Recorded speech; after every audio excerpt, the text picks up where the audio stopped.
नमस्कार दोस्तों, स्वागत है आप सभी का आपके अपने YouTube चैनल ऑनलाइन शेड्यूल डीके में। और यहाँ पर आज हम देखने वाले हैं पर्यावरण अध्ययन के टॉप 30 क्वेश्चन, जो क्वेश्चन आपकी टेट, एमपी टेट, एसटेट और अदर टेट एग्जाम के लिए काफी हेल्पफुल होंगे। तो दोस्तों क्वेश्चन काफी महत्वपूर्ण रहने वाले हैं और वीडियो के लास्ट तक आप क्वेश्चनों को जरूर देखिएगा। उसके बाद आप अपना कमेंट्स जरूर कीजिएगा। क्वेश्चन आपको कैसे लगे, वीडियो कैसा लगा, ये सब आप कमेंट वीडियो देखने के बाद बताएंगे। तो यहाँ पर बढ़ते हैं क्वेश्चन की ओर और समझते हैं फर्स्ट क्वेश्चन को।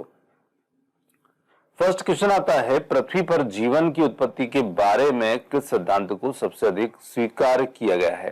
तो यहां पर चार विकल्प हमारे सामने है। ब्रह्मा सिद्धांत, रासायनिक विकास सिद्धांत, उत्पत्ति का सिद्धांत या है पौराणिक सिद्धांत। तो देखिए यहां पर प्रश्न का जो सही उत्तर होगा, पृथ्वी पर जीवन की उत्पत्ति आखिर कैसे हुई, इसके बारे में कई तरह के सिद्धांत जो हैं वो दिए गए हैं। और इन सब सिद्धांतों में से जो सबसे ज्यादा स्वीकार्य किया गया सिद्धांत है वो है ऑप्शन नंबर बी, रासायनिक विकास का सिद्धांत। जी हाँ, रासायनिक विकास का सिद्धांत जो है ये सबसे ज्यादा मान्य होगा जीवन की उत्पत्ति के बारे में। और इस सिद्धांत को देने वाले जो थे वो थे ऑपरीन हेल्डन। ऑपरीन हेल्डन का जो सिद्धांत है, ये सिद्धांत यहां पर सबसे ज्यादा स्वीकार किया गया है। अब देखिए ये जो सिद्धांत है, ये इस सिद्धांत का क्या कहना है? तो ये सिद्धांत रासायनिक विकास पर आधारित है। साथ ही साथ ये सिद्धांत जीवन निर्जीव पदार्थों के एकत्रीकरण के साथ माध्यम से शुरू हुआ है। और ये सिद्धांत जो है उनमें धीरे धीरे रासायनिक परिवर्तन हुए, रासायनिक रूप से वो सजीवों के अंतर्गत परिवर्तित हुए। इस प्रकार ये सिद्धांत अपनी थ्योरी को रखता है। तो यही सिद्धांत जो है इसमें मान्य किया गया है। आगे लेते हैं अगले क्वेश्चन को। पर्यावरण संतुलन बनाए रखने के लिए ट्रॉपिक या उष्णकटिबंधीय वन का क्या महत्व है? ये जलवायु को नियंत्रित करते हैं, ये जैव विविधता का संरक्षण करते हैं, या जलाशय के स्तर को बनाए रखते हैं, या फिर उपरोक्त सभी? तो देखिए उष्णकटिबंधीय वन जो होते हैं, तो ये वन दुनिया के सबसे अधिक जैव विविधता वाले क्षेत्रों में से एक माने जाते हैं। और ये जो वन होते हैं ये कई प्रकार के पौधे, जानवर आदि को आश्रय दे करके अपने पारिस्थितिक संतुलन को बनाए रखने में भी काफी आवश्यक भूमिका निभाते हैं।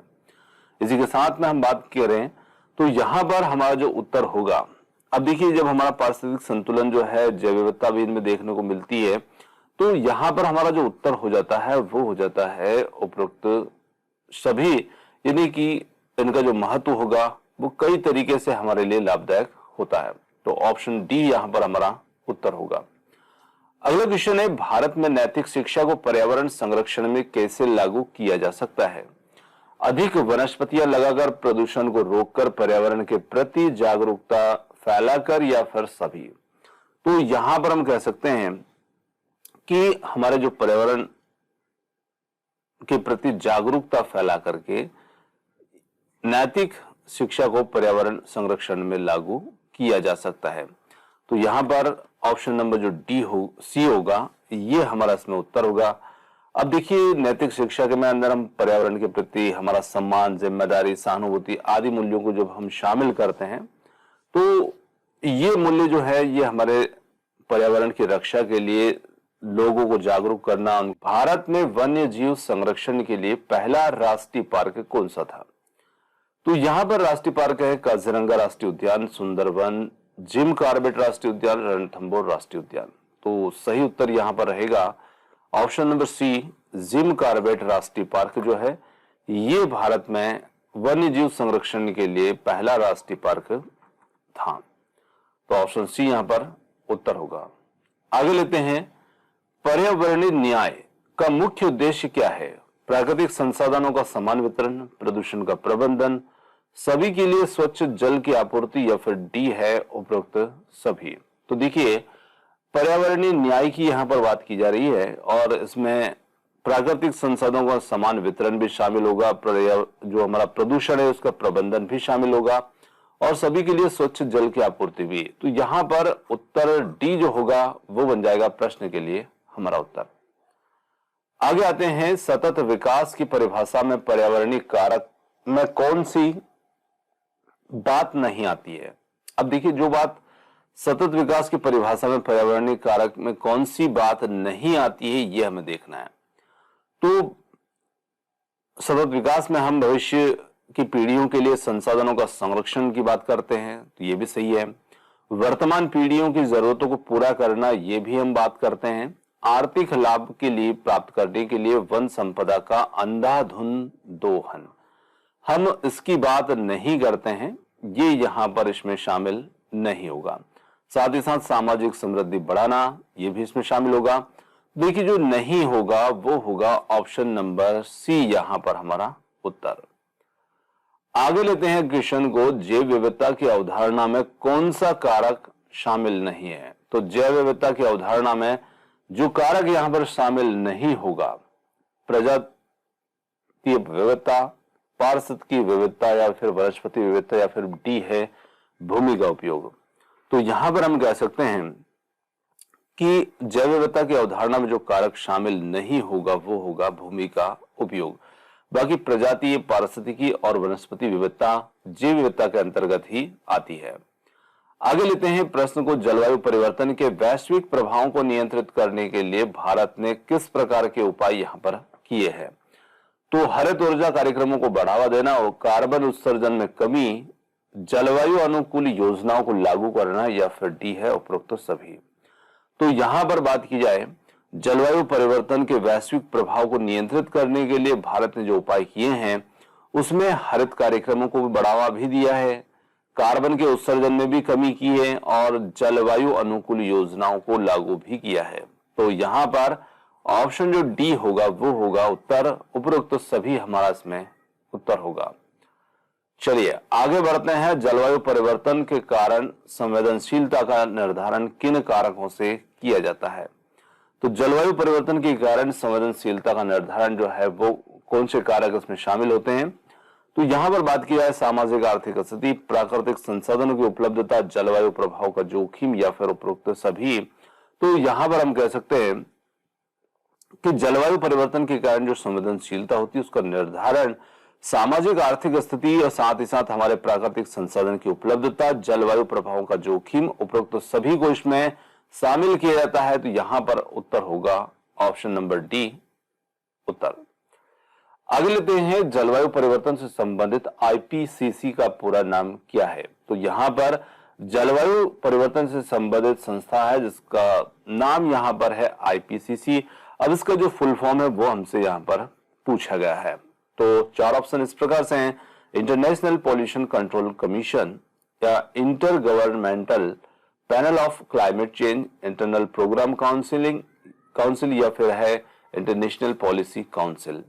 तो यहां पर हम उत्तर ले सकते हैं हमारा ऑप्शन नंबर बी के साथ में, जो कि है inter governmental panel of climate change.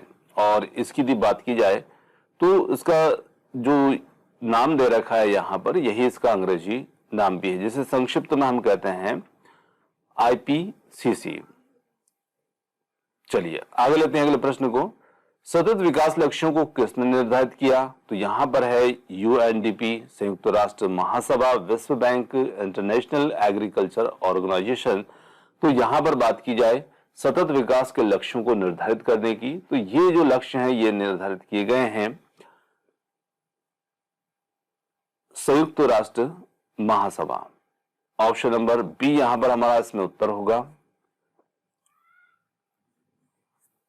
यहां पर अब इनको थोड़ा सा आपको ध्यान रखना है कि ये सितंबर 2015 में संयुक्त राष्ट्र महासभा के द्वारा इनको निर्धारित किया गया था। आप यदि सन को ध्यान रखना चाहें तो ये रख सकते हैं। आगे लेते हैं अगले क्वेश्चन को, भारतीय वन नीति 1988 का मुख्य उद्देश्य क्या था।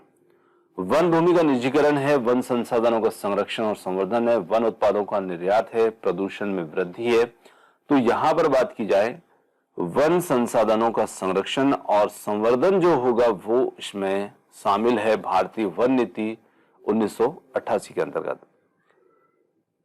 आगे लेते हैं अगले क्वेश्चन को। अगला क्वेश्चन आता है, हाइपोथर्मिया किस प्रकार की स्थिति है। तो हाइपोथर्मिया किस प्रकार की स्थिति, अत्यधिक गर्मी से होने वाली स्थिति, अत्यधिक ठंड से होने वाली स्थिति, जलवायु परिवर्तन से संबंधित स्थिति, या फिर प्रदूषण से संबंधित स्थिति।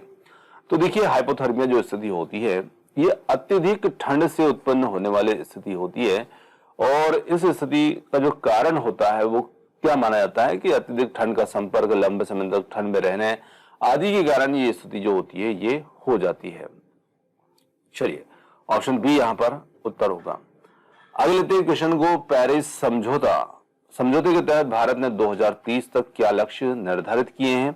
तो यहां पर पेरिस समझौते के तहत 2030 तक भारत ने क्या लक्ष्य इसमें निर्धारित किए हैं?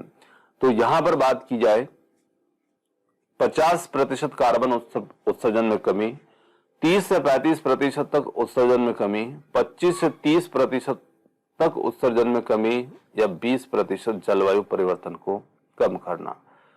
तो यहां पर हम कह सकते हैं कि पेरिस समझौते के तहत जो भारत ने 2030 तक लक्ष्य रखे हैं, तो इन लक्ष्यों में एक लक्ष्य हमारा ये भी है कि हम जो कार्बन उत्सर्जन है उसमें कमी करें, और उसमें उत्सर्जन में जो कमी है वो हमारी कितनी रखी गई है? तो वो रखी गई है 30 से 35% के बीच में, यानी कि ऑप्शन जो बी होगा ये यहां पर हमारा उत्तर हो जाएगा, 30 से 35% तक कार्बन उत्सर्जन में कमी के कारण।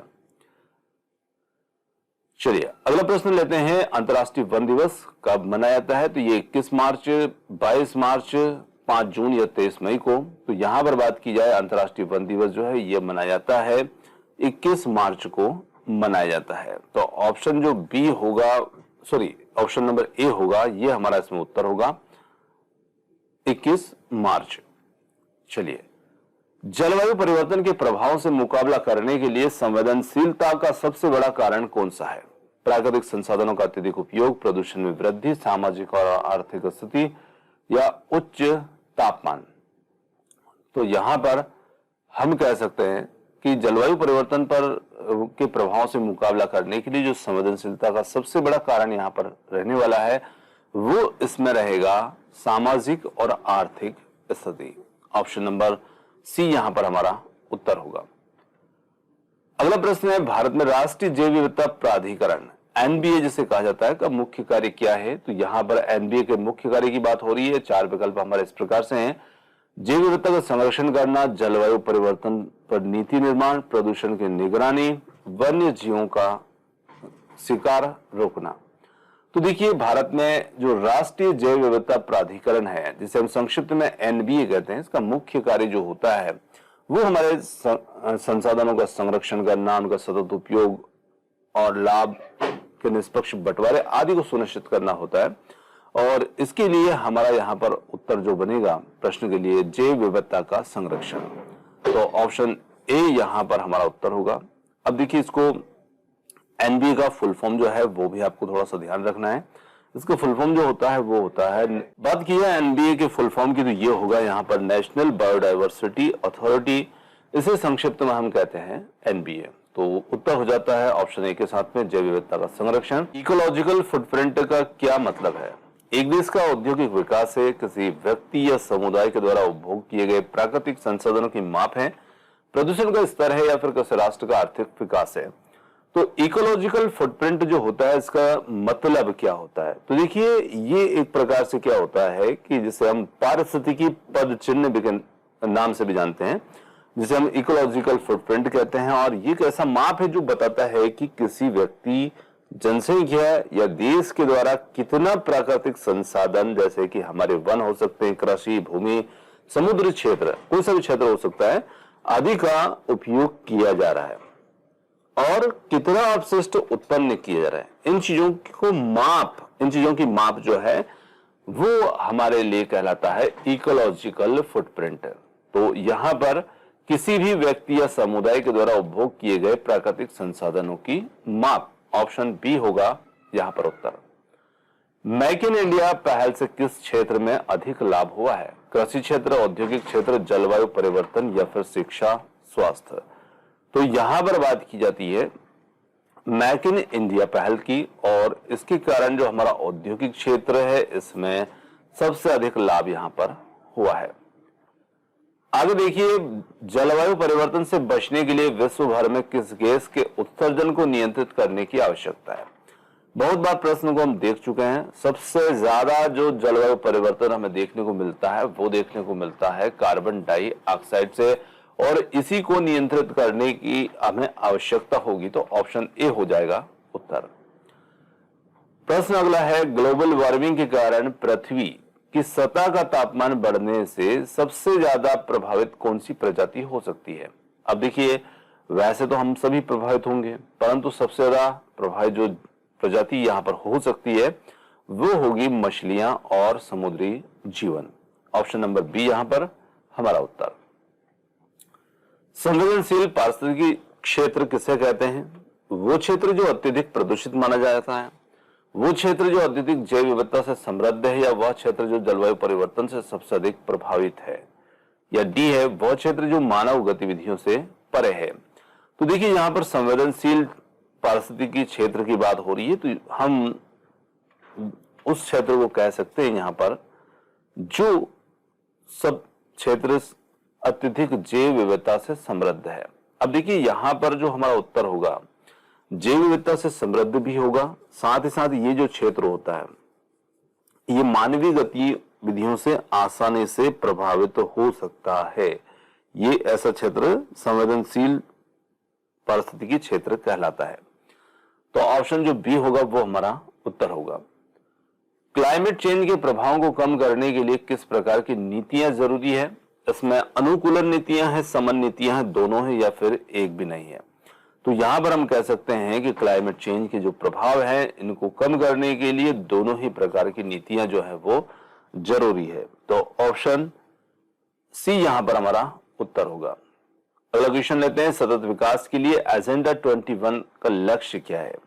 तो एजेंडा 21 के लक्ष्य की बात की जाए, जलवायु परिवर्तन को नियंत्रित करना, पर्यावरणीय संकट से उबरना, या आर्थिक और सामाजिक विकास को स्थिर करना, उपरोक्त सभी। तो यहां पर हम कह सकते हैं कि एजेंडा 21 जो है इसके लक्ष्य में ये सभी चीजें शामिल है, जिसमें जलवायु को कंट्रोल करना और पर्यावरण संकट से भी निकलना, और साथ ही साथ हमारे सामाजिक आर्थिक विकास को विस्तार करना। आगे देखिए, सौर ऊर्जा के विकास के लिए भारत में कौन सा प्राधिकरण जिम्मेदार है? बहुत ही अच्छा प्रश्न है।